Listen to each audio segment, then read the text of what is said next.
지금 살펴보는 다윗도 나중에 보면 또 유혹에 넘어가잖아요.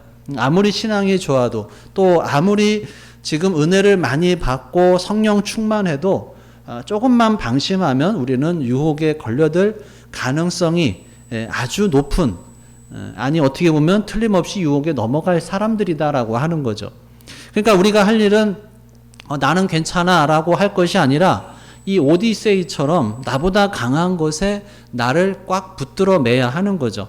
나보다 강한 능력을 가진 것이 뭘까요? 바로 하나님의 말씀이죠. 그러니까 하나님의 말씀에 나를 잡아매고 또 나 혼자 있으면 질 수 있으니까 믿음의 공동체가 나를 꼭 붙들어 줄 수 있도록 하는 것입니다. 그래서 신앙생활에서 가장 중요한 것, 성경 전체의 요약이기도 한 가장 큰 계명이 바로 하나님을 사랑하라, 이웃을 사랑하라죠. 이것은 명령이기도 하지만 동시에 우리가 살 길을 알려주는 것이죠. 하나님을 사랑하고 이웃을 사랑하는 것이 부담스러운 명령이 아니라 그렇게 살아갈 때 우리가 유혹도 이길 수가 있고 능력 있게 살 수가 있다라고 하는 것입니다. 오늘 본문에서 다윗이 그것을 보여주고 있는데 오늘 우리가 12절까지만 읽었는데 26장 전체를 이렇게 살펴보고자 합니다. 자, 1절과 2절을 다시 읽어보겠습니다. 시작. 10사람이 기브아에 와서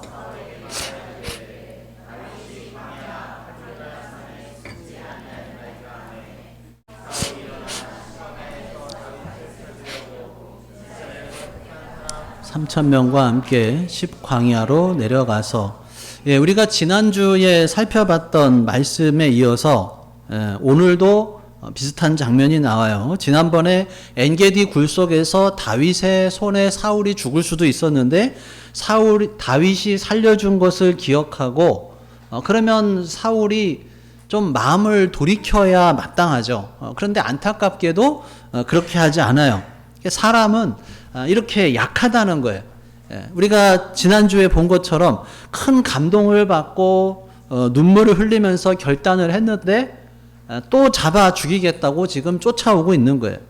우리도 이렇게 예배를 드리면서 성경을 읽으면서 또 기도하면서 또 부흥회나 수련회에 참석해서 은혜를 받았다고 하고 결단을 하고 나도 이제는 좀 제대로 살아야겠다 다짐을 하는데 어떻게 돼요?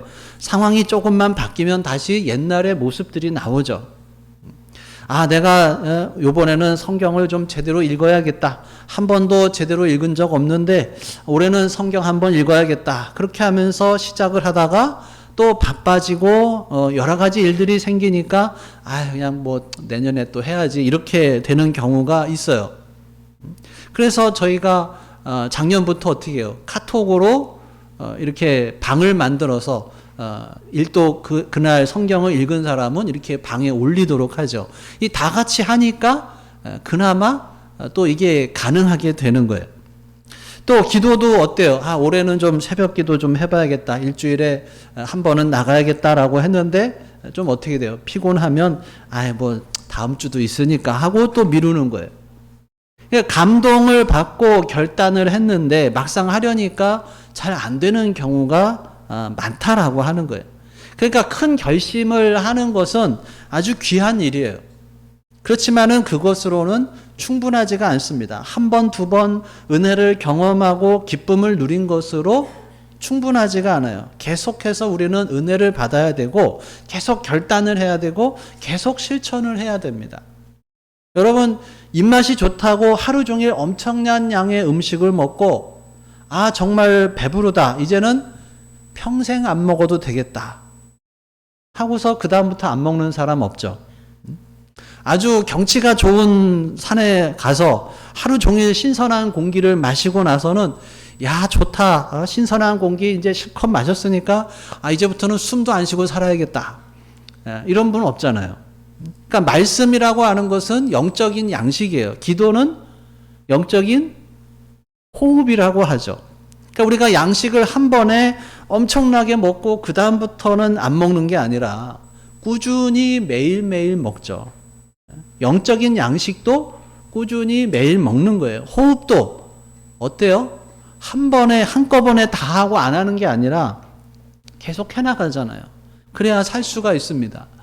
이 호흡을 안 하면 죽으니까 영적으로 죽어 있는 상태가 되는 것이죠. 그래서 우리가 끊임없이 말씀을 묵상하고 기도하고 예배의 자리로 찾아 나아가는 것이죠. 왜 우리가 이렇게 주일에 함께 모여서 이 귀한 시간에 예배를 드리느냐는 거죠. 왜 수요 예배하고 새벽 기도 하느냐는 거예요. 왜 우리가 목장 모임을 하느냐는 거예요. 그것은 다른 것이 아니에요. 세상을 제대로 살 수 있는 힘을 공급받기 위함이다라고 하는 것이죠. 말씀과 기도와 예배와 사랑의 교제가 없이는 우리가 하나님의 자녀로서 믿는 사람답게 제대로 살아가기가 힘들다는 거예요. 하나님과 동행하고 형제 자매와 사랑을 나누는 삶이 없으면 유혹이 왔을 때 아주 크게 무너질 수밖에 없습니다. 자, 4절과 5절을 같이 읽어보겠습니다. 시작. 이에 다윗이 정탐꾼을 보내어 사울이 과연 이런 줄을 알고 다윗이 일어나 사울이 진친 곳에 이르러 사울과 네레 아들 군사령관 아브넬이 머무는 곳을 본즉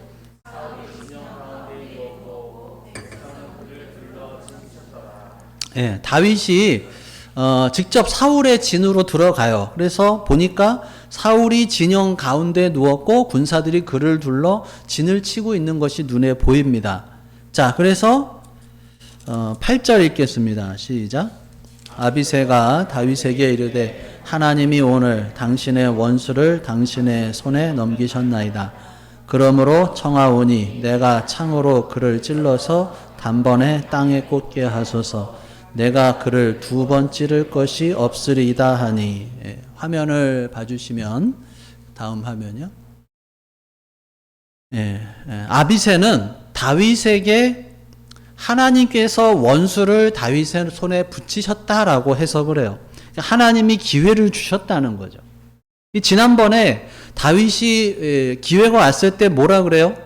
하나님께서 기름 부어 세우신 왕을 죽이면 안 된다. 그랬기 때문에 이번에는 어떻게 하겠다는 거예요?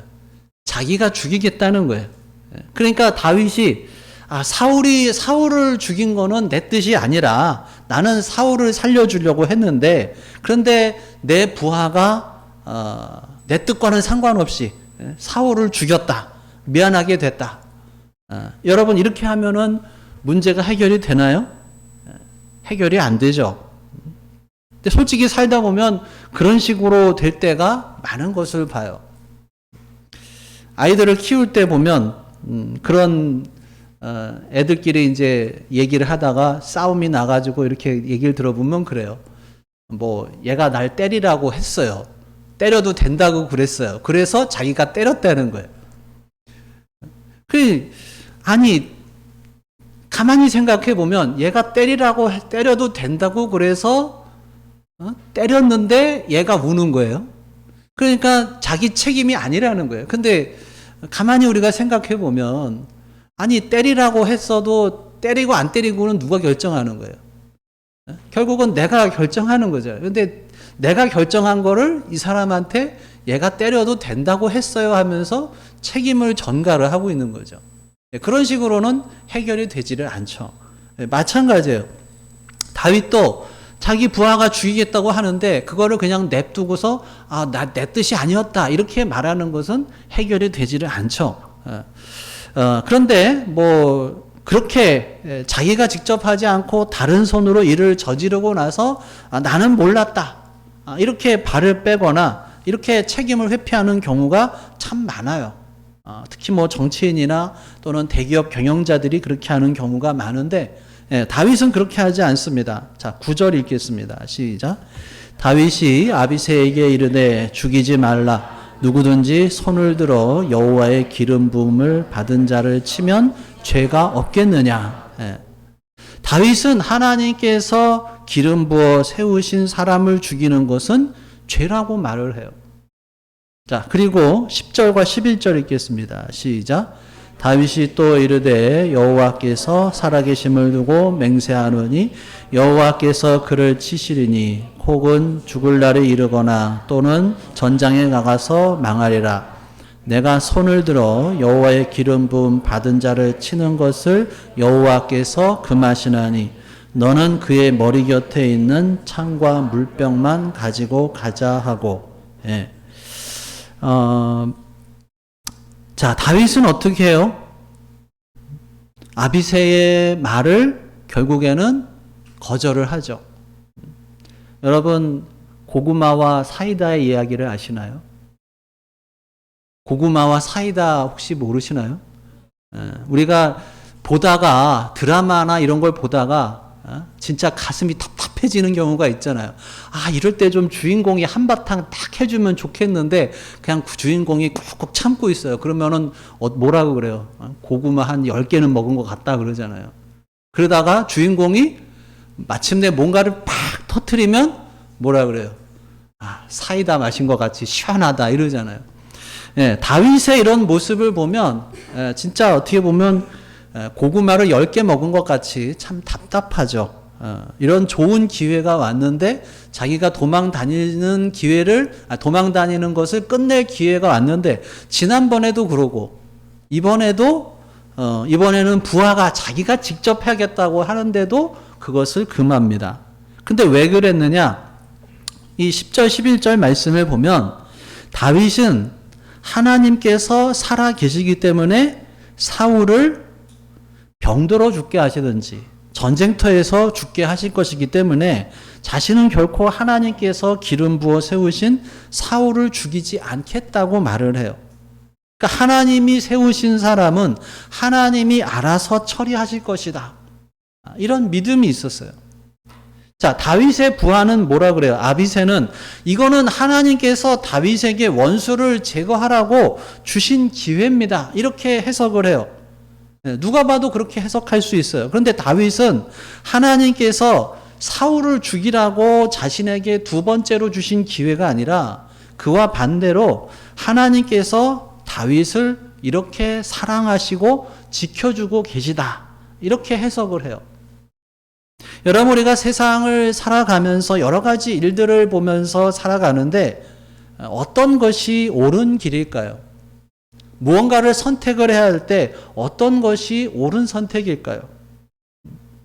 중요한 것은 하나님의 시각으로 볼 수 있어야 합니다. 어떤 일이든지 하나님께서는 이것을 어떻게 생각하실까? 화면을 한번 띄워주실까요? 아무리 세상에서 좋은 기회가 주어진다 하더라도 그것이 정말 하나님께서 주시는 것인지 아닌지를 구별하는 지혜가 우리들에게 필요하죠. 그런데 문제는 어떻게 그것을 구분하느냐라고 하는 거예요. 무엇을 어떻게 해야 하나님의 시각으로 보는 걸까요? 다음 화면 보여주시면요.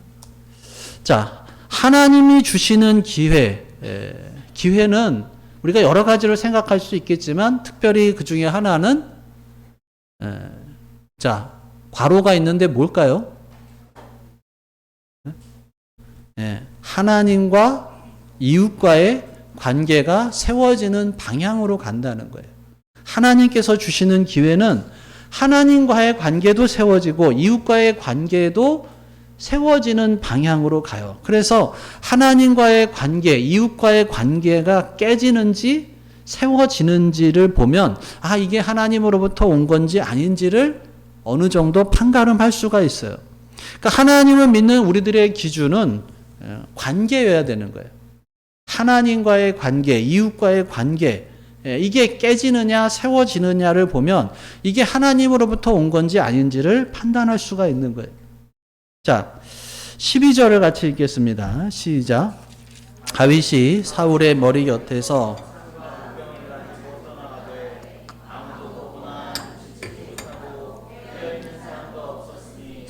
이는 여호와께서 그들을 깊이 잠들게 하셨으므로 그들이 다 잠들어 있었기 때문이었더라. 다윗은 사울을 죽이는 대신에 그의 창과 물병만 증거물로 가지고 그곳을 떠납니다. 그리고 다윗은 건너편으로 가서 멀리 이 산꼭대기에 서서 다윗 진영의 군대 장관인 아브넬을 향해서 크게 소리를 지르죠. 사울 왕의 머리 곁에 있던 창과 물병이 어디 있는지를 점검해 보라고 보입니다. 다음 화면 봐주시면. 자, 이런 소란의 와중에서 사울이 가만히 보니까 저 멀리서 자기 편을 향해서 소리치는 사람이 다윗이라는 것을 알고 그의 목소리를 알아들으면서 다윗을 향해서 외쳐요. 내 아들 다윗아, 이것이 정말 너의 목소리냐?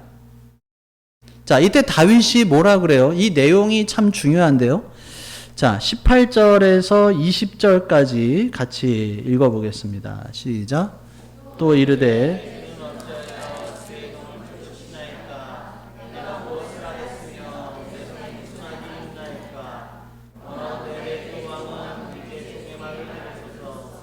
만일 왕을 충동시켜 나를 해하려 하는 이가 여호와이시면 여호와께서는 제물을 받으시기를 원하나이다마는 만일 사람들이면 그들이 여호와 앞에 저주를 받으리니 이는 그들이 이르기를 너는 가서 다른 신들을 섬기라 하고 오늘 나를 쫓아내어 여호와의 기업에 참여하지 못하게 함이니이다. 그런즉 청하건대 여호와 앞에서 먼 이곳에서 이제 나의 피가 땅에 흐르지 말게 하옵소서. 이는 산에서 메추라기를 사냥하는 것과 같이 이스라엘 왕이 한 벼룩을 수색하러 나오셨음이니이다. 아멘. 자, 다윗이 중요한 두 가지 이야기를 해요. 화면을 보면서 말씀을 합니다. 첫째로 사울이 자신을 찾아 죽이려고 하는 것이 하나님께서 원하시는 일인지 아니면 사람들이 원하는 것인지를 분별하라는 거예요. 그러니까 살다 보면 이것도 애매할 때가 있어요. 하나님의 뜻이냐 아니면 사람의 뜻이냐. 그것을 구분하는 것도 우리가 관계를 통해서 볼 수가 있는 거예요. 관계를 깨는 것이 하나님의 뜻일 수가 없습니다. 관계를 세우는 것이 하나님의 뜻이죠. 사울이 다윗을 죽이려고 하는 것이 과연 하나님의 뜻일까? 그것이 하나님의 나라를 세우고 하나님의 평화를 이 땅에 이루려고 하는 일이냐는 것이죠. 사울이 하려는 것은 불의한 일이에요. 자, 두 번째로 다음 보시면 다윗이 자신을 박해하고 이스라엘 국경 밖으로 추방하는 행동은 다윗이 하나님을 섬기지 못하고 결국 어떻게 돼요? 다른 신들을 섬기게 되는 악한 행위라는 거예요. 그러니까 예배를 하지 못하게 막는 악한 일이라는 거예요. 그러니까 하나님을 예배하는 것을 막고 방해한다. 하나님과 자신과의 관계를 깨려고 하면 그것도 악한 일이라는 거예요. 이것도 관계죠. 하나님과의 관계예요. 다윗이 단순히 자기를 쫓아내고 다윗을 죽이려고 하는데 그러므로 인해서 어떻게 돼요? 다윗은 자기가 도망 다녀야 되고 하나님께 예배하지 못하고 다른 나라로 가게 되면 거기에서는 하나님을 예배할 수도 없고 다른 신을 섬길 수밖에 없다는 거죠. 하나님과 자신의 관계를 깨는 악한 일이라는 거예요. 자, 그래서 21절에 사울이 뭐라 그러나요? 시작. 사울이 이르되 내가 범죄하였도다. 내 아들 다윗아 돌아오라. 내가 오늘 내 생명을 귀하게 여겼은즉 내가 다시는 너를 해하려 하지 아니하리라. 내가 어리석은 일을 하였으니 대단히 잘못되었도다 하는지라. 다윗의 이런 간절한 호소와 간청으로 사울은 일시적으로 마음이 감동이 돼요. 거짓말을 하는 것 같진 않아요. 잠시나마 자기의 죄를 뉘우치고 다윗에게 돌아오라고 요청을 하는데 다윗은 그것이 일시적이라고 하는 것을 잘 알고 있어요. 그래서 그의 요청을 받아들이지를 않습니다. 자, 그러면서 뭐라고 하냐면 22절에서 24절까지 읽겠습니다. 시작. 다윗이 대답하여 이르되 왕은 창을 보소서 한 소년을 보내어 가져가게 하소서. 여호와께서 사람에게 그의 공의와 신실을 따라 갚으시리니 이는 여호와께서 오늘 왕을 내 손에 넘기셨으되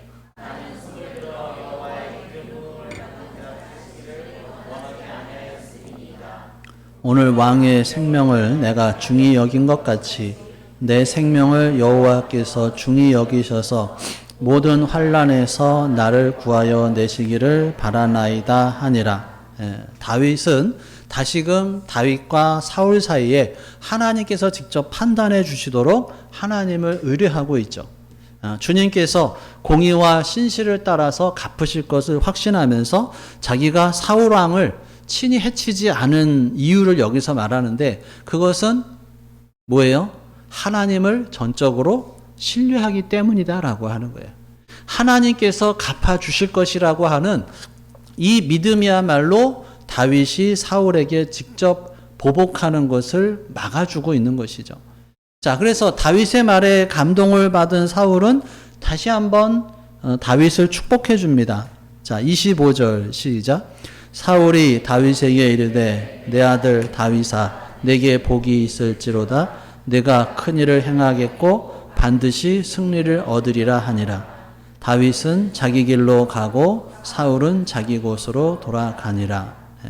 사실 사울이 다윗을 축복하는 이 말은 자기 모순이죠. 다윗이 행할 큰 일을 믿고 있고 더 나아가서 다윗이 승리할 것을 믿는다면 어떻게 해야 돼요? 다윗과 즉시 화해를 해야 되죠.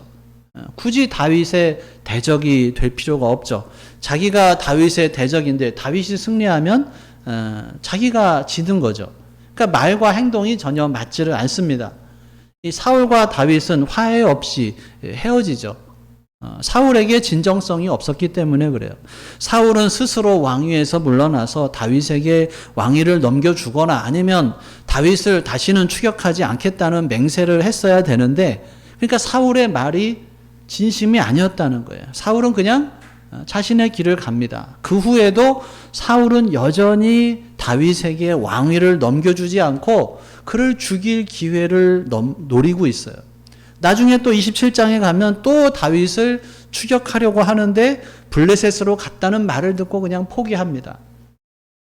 자, 사울은 블레셋을 막을 수 있는 힘을 가진 그런 장군 다윗을 국경 밖으로 나가게 하고, 그것도 모자라서 그를 죽이려고 집요하게 추격해서 국력을 분열시키는 그런 중대한 죄를 범합니다. 둘이 힘을 합쳐도 어려운 것이 이 블레셋과의 싸움인데, 그것을 알면서도 자신의 권력을 유지하는 데만 눈이 멀어서 하나님의 백성 이스라엘을 제대로 다스릴 수 있는 길을 내팽개치고 망하는 길로 가는 것이죠. 말씀을 정리하면요, 사랑하는 여러분, 오늘 우리들에게도 여러 가지 기회가 주어져 있습니다. 그런데 모든 기회가 다 하나님이 주시는 것은 아니라는 것이죠. 특히 관계에 있어서 그렇습니다. 내가 지금 하려고 하는 일이 하나님과의 관계를 세우려고 하는 일이냐는 것입니다. 또 내가 하려는 일이 이웃과의 관계를 세우려고 하는 일이냐라고 하는 것이에요. 지금 나에게 주어져 있는 상황을 하나님의 눈으로 바라보기를 원합니다. 그리고 하나님이 지금 진정 나에게 원하시는 것이 무엇인지를 우리가 헤아려 보면서 하나님과의 관계, 이웃과의 관계를 세우는 일이라고 한다면 어떤 어려움이 있더라도 이루고야 말겠다는 결단을 내리고, 또 관계를 깨는 것이다 그러면 그게 아무리 좋아 보이고 이익이 되는 것 같지 않아도 하지 않겠다라고 하는 그런 결단을 내릴 수 있기를 바랍니다. 그렇게 살아갈 때 진정한 행복과 기쁨을 누리며 살아가는 우리들의 삶이 될 줄로 믿습니다. 기도하겠습니다. 오늘 주신 말씀 생각하면서 함께 기도합니다.